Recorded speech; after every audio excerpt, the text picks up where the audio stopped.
స్థానిక సంస్థల ఎన్నికల్లో బీసీలకు గ్రామీణ ప్రాంతాల్లో 34%, పట్టణ స్థానిక సంస్థలో 33.33% రిజర్వేషన్లు కల్పించేందుకు కూటమి ప్రభుత్వం తీసుకున్న నిర్ణయం చారిత్రాత్మకమని ఆంధ్రప్రదేశ్ బీసీ ఫెడరేషన్ రాష్ట్ర convener, all India weavers federation జాతీయ అధ్యక్షులు పప్పు దుర్గా రమేష్ అన్నారు. బీసీలకు న్యాయం చేసే దిశగా ముఖ్యమంత్రి నారా చంద్రబాబు నాయుడు, ఉప ముఖ్యమంత్రి పవన్ కళ్యాణ్, మంత్రి నారా లోకేష్, బీసీ సంక్షేమ శాఖ మంత్రి సవితి నాయకత్వంలో తీసుకున్న నిర్ణయాన్ని స్వాగతిస్తున్నామన్నారు. కాకినాడలో వెంకీ రెసిడెన్స్ లో గురువారం ఏర్పాటు చేసిన మీడియా సమావేశంలో ఆయన మాట్లాడారు. గత వైఎస్ఆర్సీపీ ప్రభుత్వంలో కోర్టు తీర్పులు సాంకేతిక కారణాల రీత్యా 34% రిజర్వేషన్ 24% తగ్గిస్తూ ఎన్నికలకు వెళ్లడం వల్ల రాష్ట్ర వ్యాప్తంగా సుమారు 1680 పదవులు బీసీలు కోల్పోవడం జరిగిందని, కానీ ముఖ్యమంత్రి నారా చంద్రబాబు నాయుడు ప్రస్తుతం ప్రకటనకు పరిమితం కాకుండా సాంకేతిక ఇబ్బందులు, కోర్టు తీర్పులను పరిష్కరిస్తూ ఎన్నికలకు వెళ్తామని, బీసీలకు 34% రిజర్వేషన్లు ఖచ్చితంగా కల్పిస్తామని హామీ ఇచ్చిన ఆచరణాత్మక నిర్ణయాన్ని స్వాగతిస్తూ కృతజ్ఞతలు తెలియజేస్తున్నామని తెలిపారు. ఈ కార్యక్రమంలో జాతీయ బీసీ సంక్షేమ సంఘ రాష్ట్ర కన్వీనర్, సెట్టిబల్జర్ సంఘం అధ్యక్షులు చలంగి వేణుగోపాల్, ధన్వంతరి నాయ బ్రాహ్మణ సంఘం రాష్ట్ర అధ్యక్షులు సుందరపల్లి వివిఎస్ గోపాలకృష్ణ, నాయ బ్రాహ్మణ సంఘం యువ నాయకులు తెల్లగ్రాపు లక్ష్మి, గణేష్, కొప్పుల వెలమ సంఘ రాష్ట్ర నాయకులు బొబ్బిలి గోవిందు, యాదవ సంఘ రాష్ట్ర నాయకులు గుదల సాయిబాబా, మన్ని నాగేశ్వరరావు, అగ్నికుల క్షత్రియ రాష్ట్ర నాయకులు కోకిలగడ్డ గంగరాజు, దేవాంగ సంఘ రాష్ట్ర ఉపాధ్యక్షులు నక్కిన విజయలక్ష్మి, కుమారి శాలివాహన సంఘ జిల్లా అధ్యక్షులు వెల్ల పాపారావు, రజక సంఘ నాయకులు కలిదిండి సురేష్, గౌడ సంఘ నాయకులు కొండేటి గంగాధర్, పద్మశాలి సంఘ నాయకులు పలివెల లక్ష్మీరాజ్, విశ్వబ్రాహ్మణ సంఘ నాయకులు ఆవుపాటి నోకరాజు, నాయ బ్రాహ్మణ సంఘ నాయకులు కొమ్మన తాతారావు తదితరులు పాల్గొన్నారు. ప్రజెంట్ క్యాస్ట్ సెన్సస్ కూడా జరుగుతూ ఉంది. మేము ప్రభుత్వానికి ధన్యవాదాలు తెలియజేస్తూ, ఈ 34% గత లెక్కలను దృష్టిలో పెట్టుకుని మీరు ప్రకటించారు. కానీ మేము రాబోయే ఎన్నికలకి, స్థానిక సంస్థల ఎన్నికలే కాకుండా రాబోయే సార్వత్రిక ఎన్నికల్లో కూడా ఈ తాజా బీసీ జనగణన ఆధారంగా రిజర్వేషన్లు ఖరారు చేయాలని, అలాగే దాన్ని 9th షెడ్యూల్లో పెట్టి 50% మించకుండా రిజర్వేషన్లు కల్పించాలన్న నిబంధన ఏదైతే ఉందో తమిళనాడు తరహాలో రిజర్వేషన్ల శాతాన్ని పెంచాలని చెప్పి కూడా ప్రభుత్వాన్ని విజ్ఞప్తి చేస్తా ఉన్నాం.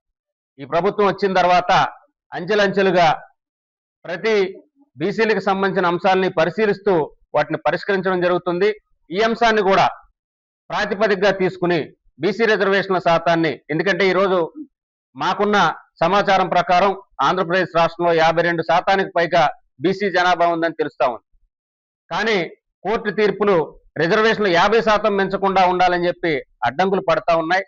కానీ తమిళనాడు తరహాలో మీరు 9th షెడ్యూల్లో పెట్టి బీసీ రిజర్వేషన్ల శాతాన్ని పెంచాలని చెప్పి కూడా మేము ప్రభుత్వాన్ని విజ్ఞప్తి చేస్తూ, మరొకసారి కూటమి ప్రభుత్వానికి ధన్యవాదాలు తెలియజేస్తూ, ఒక్కొక్క అంశం ఎలాగైతే మీరు నెరవేరుస్తున్నారో అతి త్వరలోనే బీసీ రక్షణ చట్టాన్ని కూడా అమలు చేయాలని చెప్పి ప్రభుత్వానికి విజ్ఞప్తి చేస్తాం. మరి మేము ఓసీ జాబితాలో చాలా నష్టపోయాము. ఆ నష్టం మాకు భర్తీ కాదు. ఇప్పటికీ కూడా ఓసీ జాబితాలో ఉన్నాయి అక్కడ ఈ కులాలు.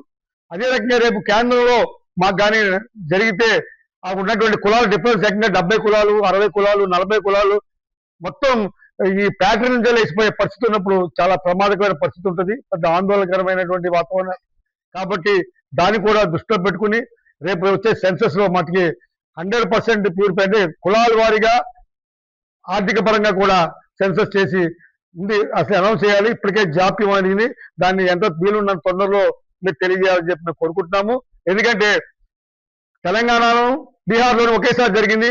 బీహార్ వెనువెంటనే ప్రకటించింది. కానీ తెలంగాణలో ప్రచారం చేసి కొద్దిగా డిలే చేసి వారు అనౌన్స్ చేయడం జరిగింది. ఆ 42%కే మేము అసంతృప్తిగా ఉన్నాము.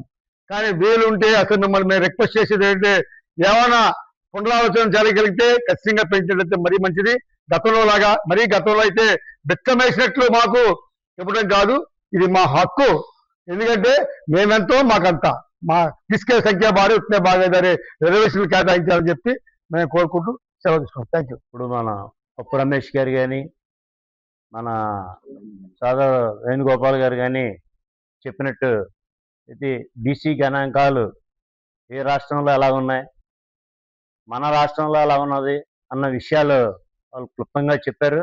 అయితే ఇవాళ మన రాష్ట్రంలో బీసీలకు గ్రామీణ స్థాయిలో 34%, మున్సిపల్ స్థాయిలో 33.33 ఇచ్చినందుకు ఈ కూటమి ప్రభుత్వానికి మేము ధన్యవాదాలు తెలియపరుస్తున్నాం.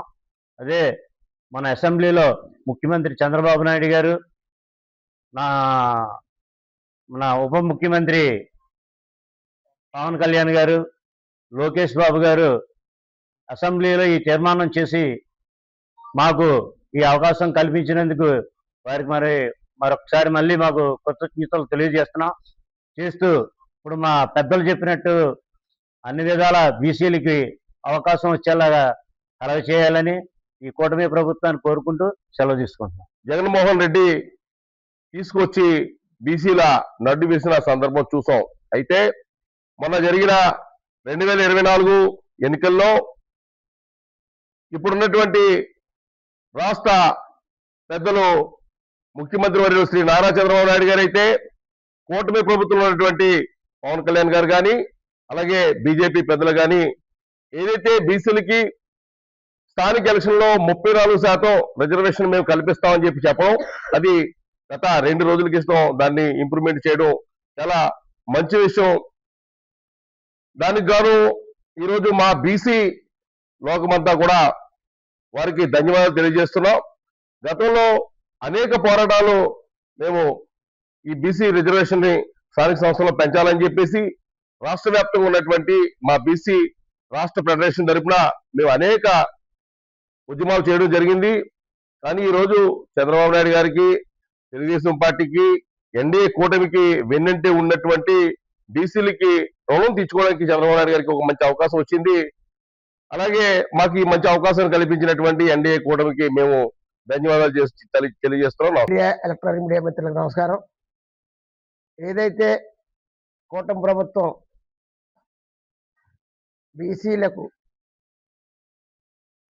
మున్సిపాలిటీలో అయితే 34%, 33.33%, గ్రామ పంచాయతీల్లో 34% రిజర్వేషన్ కల్పించినందుకు ప్రత్యేక ధన్యవాదాలు తెలియజేస్తూ, అదేవిధంగా బీసీ రక్షణ చట్టం కూడా ముసాయిదా బిల్లు రెడీ అయిందని చెప్పన్నారు.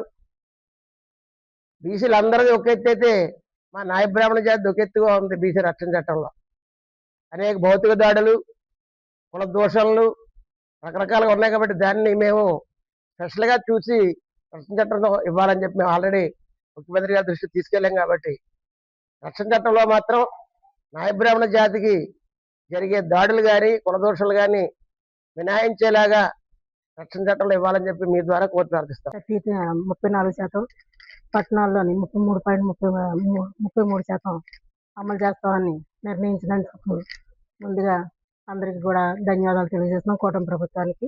అలాగే లోకేష్ బాబు గారు మహిళలకు 33% రిజర్వేషన్ ఇస్తానని లోకేష్ బాబు గారు చెప్పినందుకు, అలాగే బీసీ తరఫున బీసీ రిజర్వేషన్ ఇస్తున్నందుకు చంద్రబాబు నాయుడు గారికి, అలాగే పవన్ కళ్యాణ్ గారికి, బీజేపీ పెద్దలకి, మోదీ గారికి, అందరికీ కూడా బీసీలందరి తరఫున కూడా ధన్యవాదాలు తెలియజేస్తున్నాం. ప్రకటించడం కాకుండా ఇది చట్ట రూపేణ చట్టం చేసి అమల్లో పెట్టాలి, స్థానిక సంస్థల ఎన్నికల్లోనే అమల్లోకి తీసుకురావాలని మేమందరం కూడా కూటమి ప్రభుత్వానికి కోరుకుంటున్నాం. అది ఏదో ప్రకటించేసాం వదిలేసాం అన్నది కాకుండా చట్టం చేసి అది అమల్లో తీసుకొస్తేనే మాకు న్యాయం చేసినట్టుగా మేము అందరం కూడా భావిస్తున్నామండి. ఏదో ప్రకటించి వదిలేస్తే అది మాకు దానివల్ల ఏ విధమైన ఉపయోగం లేదు. అది మీరు చట్టం చేయాలి, తక్షణం చట్టం చేసి అది రేపు వచ్చే స్థానిక సంస్థల ఎలక్షన్లోనికి అమలు జరిగేలాగా చేయమని చంద్రబాబు నాయుడు గారిని, పవన్ కళ్యాణ్ గారిని, లోకేష్ బాబుని, అలాగే బీజేపీ పెద్దలు మోదీ గారిని అందరినీ కూడా మేము కోరుతున్నాం.